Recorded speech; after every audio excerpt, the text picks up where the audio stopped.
ಬಯಲ್ಕೆ ಸುಲಭೋಪಾಯದಿಂದಿರಿಟ್ಟು ಬಾಹ್ಯ ಸ್ಥಳಕ್ಕೆ ಕುರುಹಾಗಿ ದಾಯದೋರಿ ಸಮಸ್ತ ಭಕ್ತನಿಕಾಯವನು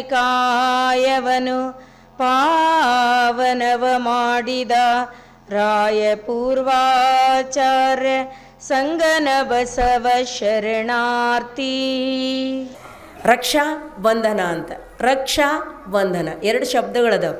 ರಕ್ಷೆಯ ಬಂಧನ, ಒಂದು ಬಂಧನ ಮಾಡ್ಕೊಳ್ತಾ ಇದ್ದೀವಿ ನಾವು. ಯಾತಕ್ಕಾಗಿ ಮಾಡ್ಕೊಳ್ತಾ ಇದ್ದೀವಿ? ನಮ್ಮ ರಕ್ಷಣೆಗಾಗಿ. ಯಾರೋ ನಮ್ಮ ರಕ್ಷಣೆ ಮಾಡ್ತಾ ಇದ್ದಾರೆ ಅಂತಕ್ಕಂಥ ಭಾವದಿಂದ ಇದೊಂದು ಭಾಳ ಮಧುರ ಭಾವದ ಸಂಬಂಧ.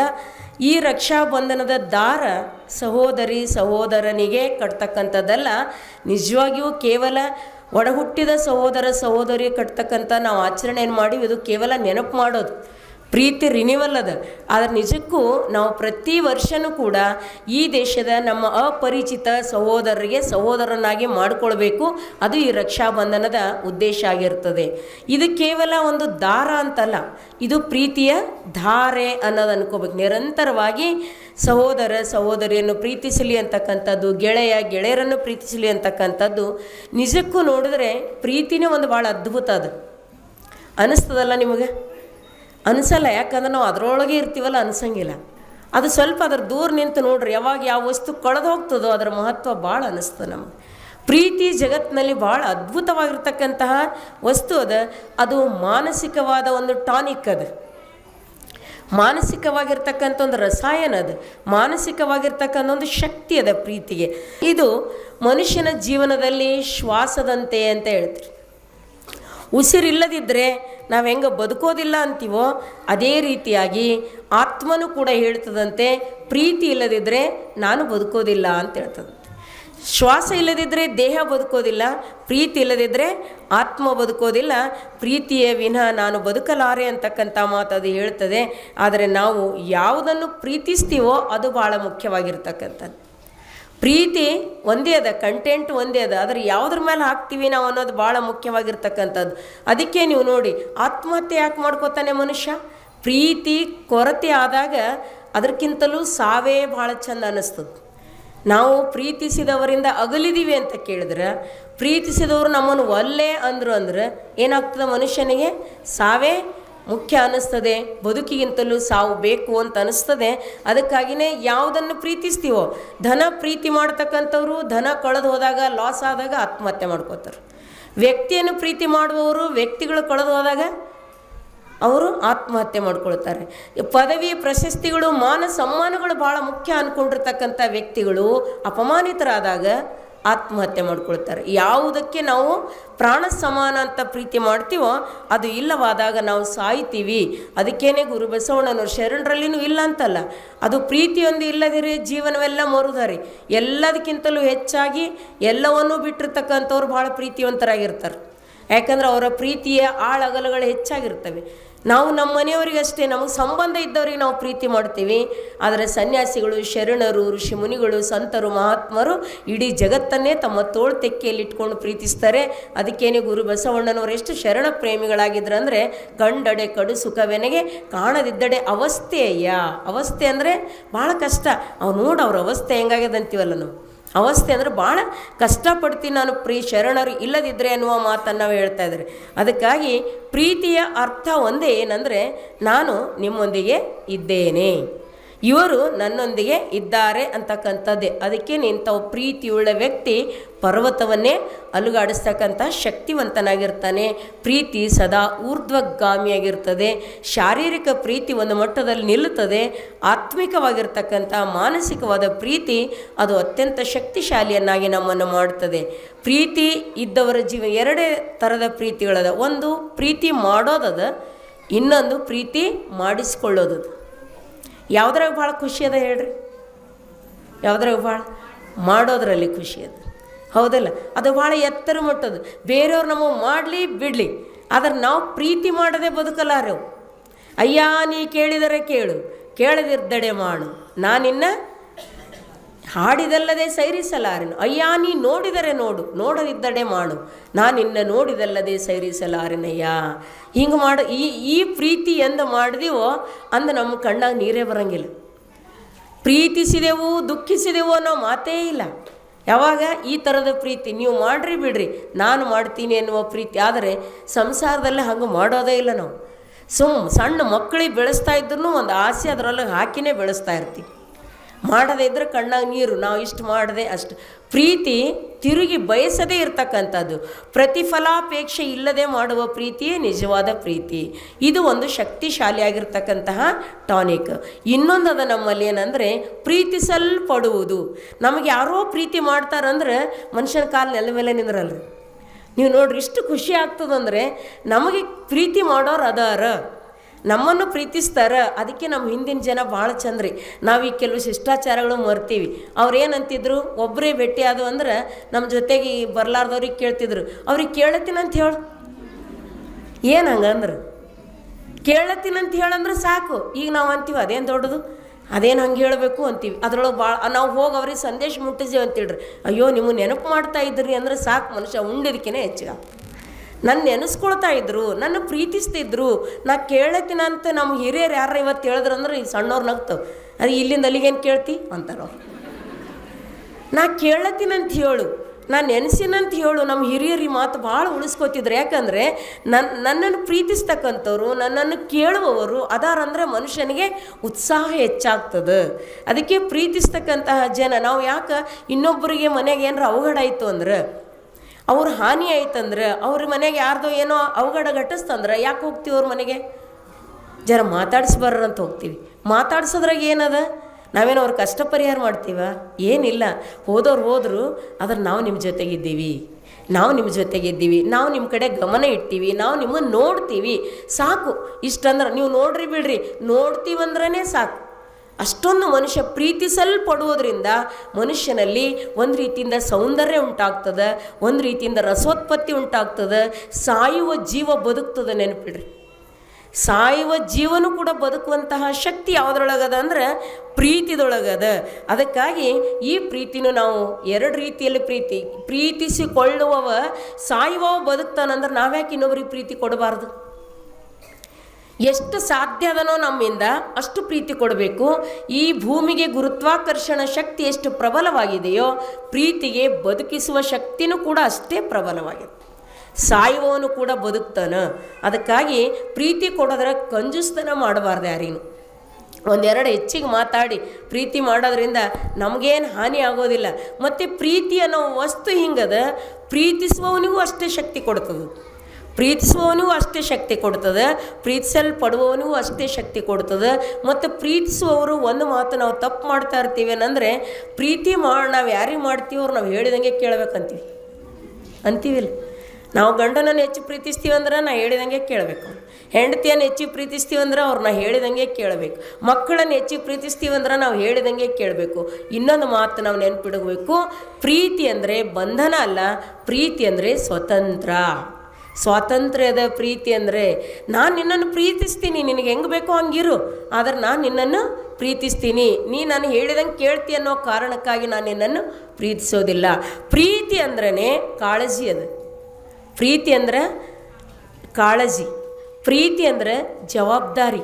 ಇವತ್ತೇನು ರಕ್ಷಾಬಂಧನ ಕಟ್ಟಿ ಪ್ರೀತಿ ಮಾಡಿದ್ರಲ್ಲ, ಅದು ಏನದ? ಅದು ಜವಾಬ್ದಾರಿ ಅದ, ಹೊಣೆಗಾರಿಕೆ ಅದ. ನೀವು ನಮ್ಮನ್ನು ನೋಡ್ಕೊಳ್ಳೋರಿದ್ದೀರಿ ಅನ್ನೋದದು. ನಾವು ಯಾರನ್ನು ಪ್ರೀತಿಸ್ತೀವೋ ಅವ್ರು ಜಾರಿ ಬೀಳದಂತೆ ನೋಡ್ಕೊಳ್ತಕ್ಕಂಥ ಹೊಣೆಗಾರಿಕೆ ನಮ್ಮ ಮೇಲದ. ನಾವು ಯಾರನ್ನು ಪ್ರೀತಿಸ್ತೀವೋ ಅವ್ರ ಚಿಂತೆಯಲ್ಲಿ ಬೇಯದಂತೆ ಕಾಳಜಿ ಮಾಡೋದಲ್ಲ. ಅವರ ಆರೋಗ್ಯದ ಬಗ್ಗೆ ಆಗಲಿ, ಅವರ ಸಂಪತ್ತಿನ ಬಗ್ಗೆ ಆಗಲಿ, ಅವರ ಬದುಕಿನ ಬಗ್ಗೆ ಆಗಲಿ ವಿಚಾರಿಸ್ತಕ್ಕಂಥದ್ದು ಕಾಳಜಿ ಅದ. ಪ್ರೀತಿ ಅಂದರೆ ಅವರು ಮಾಡುವ ತಪ್ಪುಗಳನ್ನು, ತಪ್ಪು ಮಾಡಿದಾಗಲೂ ಕೂಡ ಪ್ರೀತಿಸ್ತಕ್ಕಂತಹ ಸಹನ ಅದ, ಕ್ಷಮಾಶೀಲ ಗುಣ ಅದ. ಇನ್ನು ಪ್ರೀತಿ ಅಂದ್ರೆ ಅವರ ಏಳಿಗೆ ಬಯಸೋದದ. ಪ್ರೀತಿ ಅಂದ್ರೆ ಸಮರ್ಪಣೆ ಅದ. ಈ ಎಲ್ಲ ಅಚ್ಚಿನೊಳಗೆ ನಾವು ಹಾಕಿ ಪ್ರೀತಿಸ್ತೀವಿ ಅಂದ್ರೆ ಪ್ರೀತಿ ನಮಗೆ ಎಂದೆಂದೂ ಕೂಡ ದುಃಖ ತರೋದೇ ಇಲ್ಲ. ಅದಕ್ಕಾಗಿ ಅಂತಹ ಪ್ರೀತಿಯನ್ನು ಮಾಡಬೇಕು. 19ನೇ ಶತಮಾನದ ಪ್ರಾರಂಭದ ದಿನದಲ್ಲಿ ಈ ವಿದೇಶಗಳಲ್ಲೆಲ್ಲ ಗುಲಾಮಗಿರಿ ಇತ್ತು. ಗುಲಾಮಗಿರಿ ಅಂದರೆ ವ್ಯಕ್ತಿಗಳನ್ನೇ ಮಾರಾಟ ಮಾಡ್ತಿದ್ರು. ವ್ಯಕ್ತಿಗಳನ್ನು ಇಷ್ಟು ದುಡ್ಡಿಗೆ ಅಂತ ಮಾರಾಟ ಮಾಡಿದ್ರು ಅಂದ್ರೆ ಯಾವ ಮಾಲಕ್ ಖರೀದಿ ಮಾಡ್ತಾನೆ ಅವ್ರ ಮನೆಯಾಗ ಅವ್ರ ತೊತ್ತಾಗಿರೋದು, ಅವರ ಸ್ವತಂತ್ರತೆ ಏನಿಲ್ಲ. ಅಲ್ಲಿ ಒಂದು 12 ವರ್ಷದ ಹುಡುಗಿ ನಾನು ಆಗಲಾರೆ ಅಂತ ಒಂದೇ ಸಮನ ಅಳಕ್ಕೆ ಶುರು ಮಾಡಿತ್ತು. ಅಲ್ಲಿ ಹಿಂಗೆ ಚಿದ್ರ ಮೇಲೆ ನಿಲ್ಲಿಸ್ತಿದ್ರು. ಕಟ್ಟೆ ಮೇಲೆ ನಿಲ್ಲಿಸ್ತಿದ್ರು. ಬಾಜಾರ್ದೊಳಗೆ ನೀವು ದನ ಖರೀದಿಗೆ ಹೆಂಗೆ ಹೋಗ್ತಿರಲ್ಲ, ದನದ ಅಂಗಡಿಗೆ ಹೋಗ್ತಾರಲ್ಲ, ಹಂಗೆ ಮನುಷ್ಯರ ಅಂಗಡಿ ಇರ್ತಿದ್ದು 19ನೇ ಶತಮಾನದ ಪೂರ್ವದಲ್ಲಿ. ಅವೆಲ್ಲ ಆ ಅಂಗಡಿಯೊಳಗೆ ಮನುಷ್ಯರ ಅಂಗಡಿಗೆ ಹೋಗಿ ಖರೀದಿ ಮಾಡ್ತಿದ್ರು ಮಾಲಕರು. ಆವಾಗ ಒಂದು ಹುಡುಗಿ ನಾನು ಮಾರಾಟ ಆಗಲಾರೆ, ನಾ ಗುಲಾಮ್ ಆಗಲಾರೆ ಅಂತ ಒಂದೇ ಸಮನೆ ಕಣ್ಣೀರು ಹರಿಸಿ ಹರಿಸಿ ಹರಿಸಿ ಕಾಲು ತಿಕ್ಕಿ ಅಳ್ತಾ ಇತ್ತು. ಒಬ್ಬ ಖರೀದಿಗೆ ಬಂದಂಥ ಶ್ರೀಮಂತ ನೋಡ್ತಾನೆ. ಶ್ರೀಮಂತ ನೋಡಿ ಅವನಿಗೆ ಆಕೆನ ಹತ್ರ ಬಂದು ಆಕೆ ನೋಡ್ತಾನೆ. ಆ ಮ್ಯಾನೇಜರ್ ಇರ್ತಲ್ಲ, ಮಾರ್ಕೆಟ್ ಮ್ಯಾನೇಜರ್, ಯಾರ್ಯಾರಿಗೆ ಯಾವ್ಯಾವ ದನಗಳು ಖರೀದಿ ಮಾಡ್ರ ಅಂತ ಕಳಿಸಂಥದ್ದು. ಹಂಗೆ ಈ ಮನುಷ್ಯ ಈ ಖರೀದಿ ಮಾಡಿದವನು ಯಾರು ಅಂತ ಅವನು ಆಕೆಗೆ ಇಷ್ಟು ದುಡ್ಡಿಗೆ ಕೂಗ್ತಾನಂದ್ರೆ ಆಕೆನ ಯಾರೂ ಖರೀದಿ ಮಾಡಬಾರ್ದು, ಅಷ್ಟು ಹೈಯೆಸ್ಟ್ ರೇಟಿಗೆ ಹರಾಜ್, ಅಷ್ಟು ಹೈಯೆಸ್ಟ್ ರೇಟಿಗೆ ಕೂಗ್ತಾನೆ. ಅದ್ರ ಮುಂದೆ ಒಂದು ದುಡ್ಡು ಕೂಡ ಯಾರು ಏರ್ಸಂಗಿಲ್ಲ. ಇವನು ಆ ರೇಟಿಗೆ ಆಕೆನ ಖರೀದಿ ಮಾಡ್ತಾನೆ. ಖರೀದಿ ಮಾಡಿ ಒಂದು ಚಿಟ್ಟಿ ಬರ್ಕೊಡ್ತಾನೆ. ಅವ್ರ ಅಡ್ರೆಸ್ ಕೊಡಬೇಕಲ್ಲ, ಯಾವ ಮಾಲಕರು ಖರೀದಿ ಮಾಡ್ಯಾರಂತೇಳಿ. ಆ ಚಿಟ್ಟಿ ಏನು ಕೊಡ್ತಾನಂದರೆ ಬಿಡುಗಡೆ ಅಂತ ಬರೆದು ಕೊಟ್ಟು ಅವನು ಹೋಗ್ಬಿಡ್ತಾನೆ. ಅವನು ಖರೀದಿ ಮಾಡಿದಂಥ ಮ್ಯಾನೇಜರ್ ನಡು ದಲ್ಲಾಳಿ ಇರ್ತಲ್ಲ, ಅವನು ತಂದು ಈಗಿನ ಕೈಯಾಗ ಕೊಡ್ತಾನೆ. ನೀನು ಯಾರ ಮನೆಗೆ ಹೋಗ್ಬೇಕಾಗ್ಯದ ಅಂತ ಅವ್ರಿಗೆ ಕೊಡಬೇಕಲ್ಲ. ಅವಾಗ ಕೊಟ್ಟು ಕೂಡಲೇ ಅದು ಬಿಡುಗಡೆ ಅಂತಿರ್ತದೆ. ಆಕೆ ಕಣ್ಣಾಗ ಮೊದಲಿಕ್ಕಿಂತ ಜೋರಾಗಿ ನೀರು ಬರೋಕ್ಕೆ ಶುರು ಮಾಡ್ತಾವೆ. ಆಕೆ ಅಂತೇಳಿ ಇಷ್ಟೊಂದು ದುಡ್ಡು ಕೊಟ್ಟು ಎಲ್ಲರಿಗಿಂತ ಹೆಚ್ಚಾಗಿ ನನಗೆ ಖರೀದಿ ಮಾಡಿ ನನಗೆ ನಿನ್ನ ಬೇಕಾದಂಗೆ ಇರುವಂತ ಬಿಟ್ಟು ಹೋಗಿರ್ತಕ್ಕಂಥ ಆ ಮಾಲಕ ನಿಜವಾಗಿ ಯಾರೋ ಅವನು ದೇವರೇ ಅದನ್ನು, ದಯವಿಟ್ಟು ನಿಮ್ಮ ಕಾಲಿಗೆ ಬೀಳ್ತೀನಿ, ಅವನಿಗೆ ಭೇಟಿ ಮಾಡಿಸಿರು ನನಗೆ ಅಂತ ಹೇಳ್ತಾರೆ. ಖಾಲಿ ಬೀಳ್ತೀನಿ, ಭೇಟಿ ಮಾಡಿಸಿರಿ, ನಾನು ಅವನು ಪ್ರೀತಿಸಬೇಕು, ಅವನು ಸೇವಿಸಬೇಕು ನಾನು ಅಂತ ತಿಳ್ಕೊಂಡು ಹೋದಾಗ ಅವನು ಹುಡ್ಕೊಂಡು ಹೋಗಿ ಅವನಿಗೆ ಕರ್ಕೊಂಡು ಬಂದಾಗ ಆ ಹುಡುಗಿ ಅಂತೇಳಿ, ದಯವಿಟ್ಟು ನಾನು ಬಿಟ್ಟು ಹೋಗಬೇಡಿ, ನಾನು ನಿಮ್ಮ ಜೊತೆಗೆ ಬರ್ತೀನಿ, ನಾನು ನಿಮ್ಮ ಸೇವೆ ಮಾಡ್ತೀನಿ, ಜೀವನ ಪರ್ಯಂತ ಉಸಿರಿರೋವರೆಗೆ ನಿಮ್ಮ ಸೇವೆ ಮಾಡ್ತೀನಿ ಅಂತ ಹೇಳ್ತಾಳೆ. ಯಾವುದರಿಂದ ಆಯ್ತು ಇದು? ಈಗ ಆಕಿನೇ ಸಿಕ್ಕಿ ಬೀಳಕ್ಕೆ ತಯಾರದಾಳೆ. ಅವನು ಬ್ಯಾಡ ಅಂದರೂ ಕೂಡ ಬಿಡುಗಡೆ, ನಾನು ನಿನ್ನನ್ನು ಇಷ್ಟು ಪ್ರೀತಿಸ್ತೀನಿ, ನಿನ್ನ ದುಃಖದಿಂದ ನಿನ್ನನ್ನು ತೆಗಿತೀನಿ ಅನ್ನೋದು ಮಾತೇನು ಬಂತಲ್ಲ, ಅವನಿಂದ ಬಿಡುಗಡೆ, ನೀನು ಆರಾಮಾಗಿರ್ಬೋದು ಸ್ವತಂತ್ರವಾಗಿ ಅಂತ ಆಕೆಯ ದುಃಖವನ್ನು ನೋಡಿ ಮನ ಕರಗಿರ್ತಕ್ಕಂಥ ಅವನ ಕಡೆ ತಾನೇ ಹೋಗಿ ಬಂದಿ ಆಗ್ತಾಳೆ, ತಾನೇ ಹೋಗಿ ಗುಲಾಮ್ ಆಗ್ತಾಳೆ. ಪ್ರೀತಿ ಇದನ್ನು ಬಯಸ್ತದೆ. ನಾವು ಹೇಳಿದಂಗೆ ಕೇಳಬೇಕಂತ ಪ್ರೀತಿಯಲ್ಲಿ ಬಲಾತ್ಕಾರ ಮಾಡಿದ್ರೆ ಹೂ ಹಿಸುಕಿದ್ರೆ ಹೆಂಗೆ ಪರಿಮಳ ಬರೋದಿಲ್ವೋ, ಯಾರನ್ನೇ ಆದ್ರೆ ನಾವು ಬಲಾತ್ಕರಿಸಿದೀವಿ ಅಂತ ಕೇಳಿದ್ರೆ ಅಲ್ಲಿ ಪ್ರೀತಿ ಅರಳಲಿಕ್ಕೆ ಸಾಧ್ಯವೇ ಇಲ್ಲ. ಇನ್ನೊಂದು ಅರ್ಥದಲ್ಲಿ ಇಲ್ಲಿ ನಮ್ಮ ನೆರೆಹೊರೆಯವರಲ್ಲಿ, ನಮಗಿಂತ ಚಿಕ್ಕವರಲ್ಲಿ, ನಮಗಿಂತ ದೊಡ್ಡವರಲ್ಲಿ ಪ್ರೀತಿ, ಶ್ರದ್ಧೆ, ಗೌರವ, ಈ ಲೋಕದಲ್ಲಿ ಪ್ರೀತಿ ನಾವು ಮಾಡಿದೀವಿ ಅಂತ ಕೇಳಿದ್ರೆ ಪ್ರೀತಿಯ ಪರಾಕಾಷ್ಠೆ, ಪ್ರೀತಿಯ ಪರಿಶುದ್ಧತೆಯೇ ಭಕ್ತಿ. ಪ್ರೀತಿಯ ಪರಿಶುದ್ಧತೆ, ಪ್ರೀತಿ ಪರಿಪೂರ್ಣವಾಗಿ ಪರಿಪಕ್ವಗೊಂಡದ್ದು, ಎಲ್ಲರೆಡೆಗೂ ಹರಿತಕ್ಕಂಥ ಪ್ರೀತಿಯೇ ಅದು ನಿಜವಾಗಿರ್ತಕ್ಕಂತಹ ಭಕ್ತಿ. ಅಕಾರಣವಾದ ಪ್ರೀತಿಯೇ ಭಕ್ತಿ ಅಂತ ನಾವು ಹೇಳ್ತೀವಿ. ಅಕಾರಣವಾದ ಪ್ರೀತಿ ಯಾರ ಮೇಲೆ ಹರಿಲಿಕ್ಕೆ ಸಾಧ್ಯ ಅದ? ದೇವನೊಂದಿಗೆ ಇರ್ತಕ್ಕಂಥ ಸಂಪೂರ್ಣವಾದ ಭರವಸೆ, ಸಂಪೂರ್ಣವಾದ ವಿಶ್ವಾಸ, ಸತ್ಯದೊಂದಿಗಿನ ಸಂಬಂಧ ಅದು ಭಕ್ತಿ ಅನ್ನಿಸ್ಕೊಳ್ತದೆ. ಲೋಕದೊಳಗಿನ ಸಂಬಂಧ ಅದು ಪ್ರೀತಿ ಅನ್ನಿಸ್ಕೊಳ್ತದೆ. ಒಂದು ಮಾತು ನೆನಪಿಡಬೇಕು, ಈ ಲೋಕದಲ್ಲಿ ಕಂಡವರನ್ನು ಕಂಡು ಪ್ರೀತಿ ಮಾಡಲಿಕ್ಕೆ ಬರದೇ ಇರತಕ್ಕಂಥವ್ರು ಕಾಣದೇ ಇರುವ ದೇವರನ್ನು ಎಂದೂ ಪ್ರೀತಿ ಮಾಡೋಕ್ಕೆ ಸಾಧ್ಯನೇ ಇಲ್ಲ. ಕಂಡವರನ್ನು ಪ್ರೀತಿ ಮಾಡಬೇಕಲ್ಲ, ಕಂಡುದ ಹಿಡಿಯಲಲ್ಲದೆ. ಕಂಡ ಜನ ಅದಾರ, ನಮ್ಮ ಎದುರಿಗೆ ಅದಾರ, ಸುಖ ದುಃಖದಲ್ಲಿ ಮುಳುಗಿ ತೇಲ್ತಕ್ಕಂಥವ್ರು ಅದಾರ. ಅವರ ಸುಖ ದುಃಖಗಳನ್ನು ಕಂಡು ಅವರ ದುಃಖ ಎನ್ನ ದುಃಖ ಎಂದು ಪ್ರೀತಿಸದೇ ಇರ್ತಕ್ಕಂಥವ್ರಿಗೆ ದೇವರ ಸಮೀಪಕ್ಕೂ ಕೂಡ ಬರಗುಡ್ಲಿಕ್ಕೆ ಸಾಧ್ಯ ಇಲ್ಲ. ಅದಕ್ಕಾಗಿ ನಮ್ಮ ಪ್ರೀತಿಯ ಸಂಬಂಧ, ಲೌಕಿಕ ಪ್ರೀತಿಯ ಸಂಬಂಧ ಮತ್ತು ದೇವ ಪ್ರೀತಿಯ ಸಂಬಂಧ, ಇವೆರಡರಲ್ಲಿ ಏನು ವ್ಯತ್ಯಾಸದ ಅಂದರೆ, ಲೌಕಿಕ ಪ್ರೀತಿ ಇನ್ನು ನಮಗೆ ಬಂಧನ ಮಾಡಲಿಕ್ಕೆ ಪ್ರಾರಂಭ ಮಾಡ್ತದೆ, ಬಂಧಿಸ್ತಾ ಇರ್ತದೆ. ಈ ಲೋಕದ ಮೇಲಿನ ಪ್ರೇಮ ಹೆಚ್ಚು ಮಾಡ್ತದೆ, ಆದರೆ ನಿರಂತರವಾಗಿ ಇರೋದಿಲ್ಲ. ಇದು ಸ್ವಲ್ಪ ಭಾಳ ಸಲ ವ್ಯಾವಹಾರಿಕ ಆಗಿಬಿಡ್ತದೆ. ನಿರಂತರತೆ ಇರ್ತದೆ, ನಮಗೆ ಲಾಭದಾಯಕವಾಗಿರ್ತಕ್ಕಂಥ ದೃಷ್ಟಿಕೋನ ಲೋಕದ ಪ್ರೀತಿಯಲ್ಲಿರ್ತದೆ. ನೀವಿಷ್ಟು ಮಾಡಿ ಮಾಡಿ ಮಾಡಿ ಮಾಡಿ ಭಾಳ ಪ್ರೀತಿ ಮಾಡ್ತೀರಿ, ಎಲ್ಲ ಮಾಡ್ತೀರಿ. ನೀವು ಒಂದು 4 ದಿನ 8 ದಿನಕ್ಕೊಮ್ಮೆ ಆರಾಮಿಲ್ಲ ಅಂತ ಮಕ್ಕೊಲಕ್ಕೆ ಹೋಗ್ರಿ. ಅವಾಗ ಏನಂತಾರೆ ಮನೆಯವರು, ನಿಂದು ಈಟೆ ಆಯ್ತು ಅಂತಾರೆ. ಹೌದಿಲ್ಲ? ಇದು ಸ್ವಲ್ಪ ವ್ಯಾವಹಾರಿಕವಾಗಿರ್ತದೆ, ಲಾಭದಾಯಕವಾಗಿರ್ತದೆ, ಅಷ್ಟೊಂದು ಆಳವಾಗಿ ಇರೋದಿಲ್ಲ. ಅದಕ್ಕಾಗಿ ನಾವು ಎಷ್ಟೇ ಪ್ರೀತಿ ಮಾಡಿದರೂ ಕೂಡ ಈ ಸಂಬಂಧ ನಿರಂತರವಾಗಿ ನಾನಿದ್ದೇನೆ ಅಂತ ಎಚ್ಚರಿಸ್ತಾ ಇರಬೇಕಾಗ್ತದೆ. ಯಾವುದ್ರ ಮೂಲಕರ ಎಚ್ಚರಿಸ್ಬೇಕಾಯ್ತ, ಫೋನ್ ಮಾಡಾರ ಎಚ್ಚರಿಸ್ಬೇಕು, ಮಾತಾಡಾರ ಎಚ್ಚರಿಸ್ಬೇಕು, ಹೋಗ್ತಾ ಬರ್ತಾರ ಇರಬೇಕು. ಆದರೆ ಇನ್ನೊಂದು ಪ್ರೇಮ ಅದು ಈ ಜಗದ ಬಂಧನಗಳೆಲ್ಲವೂ ಅಸ್ಥಿರ ಮತ್ತು ಚಿಂತಿತ ಆಗಿರುವಾಗ ಇನ್ನೊಂದು ಸಂಬಂಧದ ನಮ್ಗೆ ನಿಜವಾದ ರಕ್ಷಾ ಬಂಧನ ಯಾವುದದ ಅಂತ ಕೇಳಿದ್ರೆ ಅದು ದೈವಿ ಸಂಬಂಧ. ಕಬೀರ್ ಭಾಳ ಚೆಂದಾಗಿ ಹೇಳ್ತಾನೆ, ಕಬೀರ್ ಯಹ ಜಗ ಆಯ್ಕೆ ಬಹುತ್ ಸೆ ಕೀನೆ ಮಿತ್ರ, ಕಬೀರ್ ಯಹ ಜಗ ಆಯ್ಕೆ ಬಹುತ್ ಸೆ ಕೀನೆ ಮಿತ್ರ, ಜಿನ್ ದಿಲ್ ಬಾಂಧಾ ಏಕ್ ಸೆ ವೇ ಸೋಯಿ ನಿಶ್ಚಿಂತ್. ಯಾವುದು ಒಂದ್ರ ಜೊತೆಗೆ ನಾವು ಬಂಧಿತ ಆದೀವಿ ಅಂತ ಕೇಳಿದ್ರೆ ಆ ದಿಲ್, ಆ ಮನಸ್ಸು ನಿಶ್ಚಿಂತ ನಿಶ್ಚಿಂತ ಅಂತ. ಇಲ್ಲಿ ಉಳಿದಿದ್ದು ನೀವು ಯಾರ ಜೊತೆಗಾರ ಮಾಡ್ರಿ, ನಿಮ್ಗೆ ಹೇಳ್ತೇನೆ. ಎರಡನೇ ಹಂತಕ್ಕೆ ಬರೋಣ. ಯಾರ ಜೊತೆಗಾದರೂ ಮಾಡಿದ್ರು ಕಳೆದು ಹೋಗ್ತದೇನೋ ಅನ್ನೋ ಅಂಜಿಕೆನೇ. ಒಂದು ಮಾತಾಡೋದು ಬಿಟ್ಟು ಇನ್ನೊಂದು ಮಾತಾಡ್ತೀವಿ ಅಂದ್ರೆ ಮರುದಿನ ಅದೇ ಇರ್ತದನ್ನೋ ಗ್ಯಾರಂಟಿ ಇಲ್ಲ. ಅದಕ್ಕಾಗಿ ಈ ಪ್ರೇಮಗಳೆಲ್ಲವೂ ಕೂಡ, ಈ ಪ್ರೀತಿ ಎಲ್ಲವೂ ಹೆಂಗದ ಅಂದ್ರೆ ನಾವು ಭಾಳ ಸಲ ನೆನಪಿಡ್ತಕ್ಕಂಥದ್ದು. ಒಂದು 8 ದಿನ ನಾವು ಭೇಟಿ ಆಗಲಿಲ್ಲ ಅಂತ ಕೇಳಿದ್ರೆ ಕಡಿಮೆ ಆಗ್ಯದಂತ ಅನುಮಾನ ಬರ್ಲಿಕ್ಕೆ ಶುರು ಆಗ್ತದೆ. ಮಾತಾಡೋದು ಬಿಟ್ಟಿವಿ, ಕಡಿಮೆ ಆಗ್ಯದಂತ ಅನುಮಾನ ಬರೋಕ್ಕೆ ಶುರು ಆಗ್ತದೆ. ಇದು ಚಿಂತಿತ, ಯಾವಾಗಲೂ ಇದು ಕಾಯ್ತಾ ಇರಬೇಕಾಗ್ತದೆ. ಲೋಕದ ಪ್ರೀತಿ ಯಾವಾಗಲೂ ಕಾಯ್ತಾ ಇರಬೇಕಾಗ್ತದೆ. ಆದರೆ ದೇವ ಪ್ರೀತಿ ಅದಲ್ಲ. ರವೀಂದ್ರನಾಥ್ ಟ್ಯಾಗೋರ್ ಗೀತಾಂಜಲಿಯಲ್ಲಿ ಬರೀತಾರೆ, ಈ ಲೋಕದವರೆಲ್ಲರೂ ಕೂಡ ನಾನು ತನ್ನಿಂದ ದೂರ ಆದೇನೋ ಅಂತ ತಿಳಿದು ಸದಾ ಸದಾ ಸದಾ ಕಾಲ ನನ್ನನ್ನು ಕಾಯುತ್ತಿರುತ್ತಾರೆ ದೇವ. ಆದರೆ ನೀನಿರುವೆಯಲ್ಲ, ನಾನು ಎಂದೂ ನಿನ್ನ ಕಡೆ ಮುಖ ಮಾಡದಿದ್ದಾಗಲೂ, ಎಂದೂ ನಿನ್ನ ನಾಮ ನುಡಿಯದಿದ್ದಾಗಲೂ ಕೂಡ ಎಂದಾದರೊಂದು ದಿನ ಖಂಡಿತ ಬಂದೇ ಬರುವೇನೆಂದು ಕಾಯುತ್ತಿರುವೆಯಲ್ಲ, ನಿನ್ನ ಪ್ರೀತಿಯೇ ನಿಜವಾದ ಪ್ರೀತಿ ಅಂತ. ಎಂದಾದರೊಂದು ದಿನ ಇಲ್ಲಿ ಬರದೇ ಇದ್ರ ಗತಿನೇ ಇಲ್ಲ, ಇಲ್ಲೇ ಬರಬೇಕು ಅಂತ ಕಾಯ್ತಾ ಇರ್ತಕ್ಕಂಥ ದೈವಿ ಪ್ರೇಮ ಅದಲ್ಲ, ಅದು ನಿಜವಾದ ಪ್ರೀತಿ. ಅದಕ್ಕಾಗಿ ಜಿನ್ ದಿಲ್ ಬಾಂಧಾ ಏಕ್ ಸೆ ವೇ ಸೋಯಿ ನಿಶ್ಚಿಂತ್. ಅದರೊಂದಿಗೆ ನಾವು ಸಂಬಂಧವನ್ನು ಜೋಡಣೆ ಮಾಡ್ಕೊಂಡಿವಂದ್ರೆ, ಲೋಕದ ಸಂಬಂಧದಲ್ಲಿ 3 ಪ್ರಕಾರದ ಸಂಬಂಧಗಳದಾವ. ಒಂದು ಭೌತಿಕ ಸಂಬಂಧದ, ಇನ್ನೊಂದು ಲೌಕಿಕ ಸಂಬಂಧದ, ಮೂರನೇದು ಅಲೌಕಿಕ ಸಂಬಂಧ. ಭೌತಿಕ ಸಂಬಂಧ ಯಾವುದದ ಅಂತ ಕೇಳಿದ್ರೆ ನಮ್ಮ ಮನೆ, ಹೊಲ, ವಸ್ತು, ಬಂಗಾರ, ಬೆಳ್ಳಿ, ನೆಕ್ಲೆಸ್, ಸರ ಇವೆಲ್ಲ ಇಟ್ಕೊಂಡಿವಲ್ಲ, ಇದ್ರ ಸಂಬಂಧ ಭೌತಿಕ ಸಂಬಂಧ. ಇದ್ರ ಪ್ರೇಮ ಇಟ್ಕೊಂಡು ನಮ್ಮದು ನಮ್ಮದು ನಮ್ಮದು ನಮ್ಮದು ಎಲ್ಲಿತನ ಬರ್ತಾವೋ ಗೊತ್ತಿಲ್ಲ, ನಮ್ಮದು ನಮ್ಮದು ಅಂತ ಇಟ್ಕೊಂಡಿರ್ತೀವಿ. ಎಂದೂ ಕೂಡ ನೀವು ನೋಡಿರ್ಬೇಕಾರೆ ಅವು ಎಂದಾರು ನಿಮಗೆ ಸಮಜಾಸ್ಯವ? ಹಾಂ, ಸುಮ್ಮನೆ ಯಾಕೆ ಚಿಂತೆ ಮಾಡ್ತೀವಿ, ನಾ ಇದ್ದೀನಲ್ಲ ಅಂದವೇನು ಎಂದಾರು ನಿಮ್ಮ ಹೊಲ ಮನೆ ಹೇಳ್ರಿ. ಎಂದೆಂದಿಲ್ಲ, ಸುಮ್ಮನೆ ಜಡ ಹೆಣ ಬಿದ್ದಂಗೆ ಬಿದ್ದಾವ. ಆದ್ರೆ ನಾವು ಒನ್ ವೇ ಲವ್ ಅದು, ಅದ್ರ ಜೊತೆಗೆ ಒನ್ ವೇ ನಮ್ಮ ಪ್ರೀತಿನೇ ಅದು. ಅದ್ರ ಪ್ರೀತಿಯನ್ನು ನಮ್ಮ ಜೊತೆಗೆ ಇಲ್ಲ. ಅದು ನೋಡ್ರಿ, ಇವತ್ತು ನಿಮ್ಮ ಕಿಸ್ದಾಗಿದ್ದ ರೊಕ್ಕ ಮತ್ತು ನಾಳೆ ಮಂದಿ ಕಿಸ್ದಾಗ ಹೋಯ್ತು ಅಂದ್ರೆ ಭೀ ಖುಷಿನೇ ಇರ್ತದೆ. ಅದಕ್ಕೇನದು, ನಿಮ್ಮ ಹೆಸರಲ್ಲಿದ್ದ ಮನೆ ನಾಳೆಗೆ ಮಾರಿ ಹಾಕಿದ್ರಿ, ಬೇರೆ ಹೆಸರಲ್ಲಿ ಪಾಣಿ ಆಯಿತು, ಅವಾಗೇನಾಯ್ತು? ಅದು ಏನು ದುಃಖ ಮಾಡ್ತದದು? ಆ ಮಾಲಕ್ ಚಲೋ ಇದ್ದ ಎಂದಾರ ಅಂದಿದ್ದು ನೋಡಿರೇನು? ನಾವು ಅಂತೀವಿ ಅದ್ರ ಜೊತೆಗೆ. ಇದು ಭೌತಿಕ ಸಂಬಂಧ. ಇನ್ನು ಎರಡನೇದು ಲೌಕಿಕ ಸಂಬಂಧ, ಲೋಕದ ಜನರೊಂದಿಗೆ ಇರ್ತಕ್ಕಂತಹ ಸಂಬಂಧದ. ಅಣ್ಣ ತಮ್ಮ, ಗಂಡ ಹೆಂಡತಿ, ಅವರು ಇವರು ಅಂತೇಳೆಲ್ಲ ಪ್ರೀತಿ ಮಾಡ್ತೀವಲ್ಲ, ಇದು ಲೋಕದ ಜನರಿಗೊಂದು ಇರುವಂಥ ಸಂಬಂಧ. ಇದು ಕೂಡ ಕೊನೆ ತನಕ ಇರ್ತದಂತ ಗ್ಯಾರಂಟಿ ಇಲ್ಲ. ಇನ್ನೊಂದು ಅಲೌಕಿಕ ಸಂಬಂಧ ಯಾವುದಂದ್ರೆ ಜಿನ್ ದಿಲ್ ಬಾಂಧಾ ಏಕ್ ಸೆ ವೇ ಸೋಯಿ ನಿಶ್ಚಿಂತ. ಅದೊಂದೇ, ಯಾವುದರೊಂದಿಗೆ ನಾವು ಸಂಬಂಧ ಬೆಳೆಸಿದರೆ ಎಲ್ಲದರೊಂದಿಗೆ ಸಂಬಂಧ ಬೆಳೆಸಿದಂಗೆ ಆಗ್ತದೋ, ಯಾವುದನ್ನು ಪ್ರೇಮಿಸಿದರೆ ಎಲ್ಲವನ್ನೂ ಪ್ರೇಮಿಸಿದಂಗೆ ಆಗ್ತದೋ ಆ ಸಂಬಂಧವನ್ನೇ, ಅದೇ ಸಂಬಂಧ ನಿಜವಾದ ಸಂಬಂಧ. ಆ ಸಂಬಂಧ ಅರಿತವರು. ಯಾರು ಎದ್ರೋ ಅವರು ತಿಳ್ಕೊಂಡ್ರು, ಯಾರು ಬಿದ್ದರು ಅದರೊಳಗೇ ಬಿದ್ದು ದುಃಖಿಸ್ತಾ ಇರ್ತೀವಿ. ಎದ್ದವಳು ಯಾರದರೆ?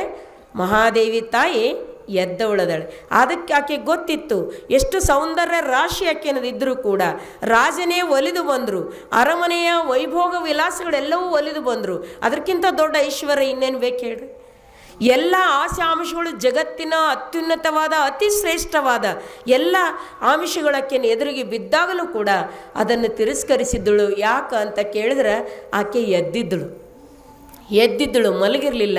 ಅದಕ್ಕೇನು ಹೇಳ್ತಾರೆ, ಭೋಗೋ ತ್ಯಾಗೋ ಎರಡೂ ಬೇಡ ಅಂತ ಹೇಳೋರು. ಭೋಗೋ ತ್ಯಾಗೋ ಎರಡು ಬೇಡ, ಖಾಲಿ ಜಾಗೋ ಅಂತಾರು. ಅದ್ರೊಳಗೆ ಎದ್ದು ಬಿಡ್ರಿ ನೀವು, ಸಾಕು. ಎಚ್ಚರ ಐತಿಲ್ಲೋ ಸಾಕು, ಎಚ್ಚರಿದ್ರೆ ಸಾಕು. ಹಾವಸೆಗಲ್ಲಿನ ಮೇಲೂ ಕಾಲಿಟ್ಟು ಕಿಲೋಮೀಟರ್ ಗಟ್ಟಲೆ ನಡಿಬೋದು ನಾವು, ಎಚ್ಚರ ಅದ್ರ ಮೇಲೆ ಇಟ್ಕೊಂಡು ಹೋದ್ರು. ಹಾಗೆ ಸಂಸಾರದಲ್ಲಿ ಇದ್ರೂ ಚಿಂತೆ ಇಲ್ಲ, ಜಾಗೋ, ಎಚ್ಚರ ಆಗಬೇಕು. ಹಾಗೆ ಎಚ್ಚರಾದ ಚೇತನ ಮಹಾದೇವಿಯಕ್ಕ ಅದಕ್ಕಾಗಿ ಎಲ್ಲವನ್ನು ತೊರೆದು ಹಂಬಲಿಸ್ತಾ ಇದ್ದಾಳೆ. ಕೈಯಲ್ಲಿ ಇಟ್ಕೊಂಡು ಲಿಂಗ ಏನಿಗೆ ಕೇಳ್ತಾ ಇದ್ದಾಳೆ, ದೇವ ನಾನು ನಿನಗೆ ಹಂಬಲಿಸ್ತಾ ಇದ್ದೀನಿ, ಒಂದು ಥರದ್ದು ಒಂದೇ ಕಡೆದ ಪ್ರೀತಿ ಆಗ್ತಾ ಇದೆ ನನಗೆ. ನೀ ಭಾಳ ಕರುಣಾಮಯಿ, ನಾನು ಒಂದೇ ಹೆಜ್ಜೆ ಇಟ್ಟರೆ ನೀ 10 ಹೆಜ್ಜೆ ಇಡ್ತಿ ಅಂತ ಎಲ್ಲರೂ ಹೇಳ್ತಾರೆ. ನಾನು ನಂಬಿದ್ದೀನಿ. ಆದರೆ ನೀನು ನನ್ನ ಕೈಯಲ್ಲೇ ಇದ್ದು ಎದುರಿಗಿದ್ದು ಮಾತಾಡಿಸೋದಿದ್ರೆ ಭಾಳ ವಿರಹ ವೇದನೆ ಆಗ್ತದೆ ರೀ ಯಾರಿಗೇ ಆಗಲಿ. ಎದುರಿಗಿದ್ದು ದೂರರ ಅಂದ್ರೆ ಏನು ಅನಿಸಲ್ಲ. ಕೈಯಲ್ಲೇ ಅದನ್ನ ಲಿಂಗಯ್ಯ, ಮಾತಾಡಲ್ಲ, ನುಡಿಸುವಲ್ಲ, ಕಣ್ಣೀರು ಒರೆಸುವಲ್ಲ ಅಂತಂದಾಗ ಭಾಳ ಚೆಂದಾಗಿ ಮಾತಾಡ್ತಾಳೆ. ಅದಕ್ಕೆ ನಮ್ಮ ಜೀವನದಲ್ಲಿ ನಮಗೆ ಭಾಳ ಸ್ಟ್ರೆಸ್ ಆದಾಗ, ನಾವು ಭಾಳ ಒತ್ತಡಕ್ಕೊಳಗಾದಾಗ ಕೈಯಲ್ಲಿ ಲಿಂಗ ಹಿಡಿದು ನೀವು ಮಾತಾಡ್ತವ್ರು ನಿಮ್ಗೆ ಏನು ಅನ್ನಿಸ್ತದೆ, ಯಾರ ಮುಂದೆ ಹೇಳಾರ್ದು ಮಾತನ್ನು ಅಲ್ಲಿ ಹೇಳ್ಬೋದು ಆರಾಮಾಗಿ. ಅವ್ನ ಗ್ಯಾರಂಟಿ ಅದ ಯಾರ ಮುಂದೆ ಹೇಳಂಗಿಲ್ಲ ಮತ್ತೋಗೋ. ಹೌದು, ನೀವು ಇನ್ನು ಯಾರು ನಿಮ್ಮ ಎಷ್ಟೇ ಆತ್ಮೀಯರದಾರ ಅಂದ್ರೆ ನಿಮ್ಮ ಮಾತು ಒಂದು ಸಲ ನಿಮ್ಮ ಬಾಯದೊಳಗಿಂದ ಹೊರಗೆ ಬಂತು, ಇನ್ನೊಂದು ಕಿವಿಗೆ ಹೋಯ್ತು ಅಂದ್ರೆ ಅದು ಲೋಕಕ್ಕೆಲ್ಲ ಹೋಯ್ತು ಅಂತ ತಿಳ್ಕೊರಿ. ಅದು ಇನ್ನೊಮ್ಮೆ ಹೊರಗೆ ಬರ್ತಂತೇನು ಗ್ಯಾರಂಟಿ ಇಲ್ಲ. ನಿಮ್ಮ ಜೊತೆಗೆ ಅವ್ರು ಎಷ್ಟು ದಿನ ಚಲೋ ಇರ್ತಾರೆ, ಅಷ್ಟು ದಿನ ಇಟ್ಕೊಂಡಿರ್ತಾರೆ ಮಾತು. ಆಮೇಲಂತ ತಡಿ ನೀನು ಅವತ್ತು ಹೇಳಿದಲ್ಲ, ಯಾರಿಗೆ ಹೇಳಂದಾಗ ಇಟ್ಕೊಂಡೇನು ಇಷ್ಟು ದಿನ ಹೊಟ್ಟೆಗೆ, ಇವತ್ತು ಹೇಳ್ತೀನಿ ನಾನು. ಮತ್ತು ಯಾರು ಯಾವಾಗ ಮಿತ್ರ ಆಗ್ತಾರೋ, ಯಾರು ಯಾವಾಗ ಶತ್ರುಗಳಾಗ್ತಾರೋ ಏನು ಗೊತ್ತದ? ಗ್ಯಾರಂಟಿ ಅದೇನು? ಏನು ಗ್ಯಾರಂಟಿ ಅದ ಜೀವನದೊಳಗೆ? ಇಲ್ಲವೇ ಇಲ್ಲ.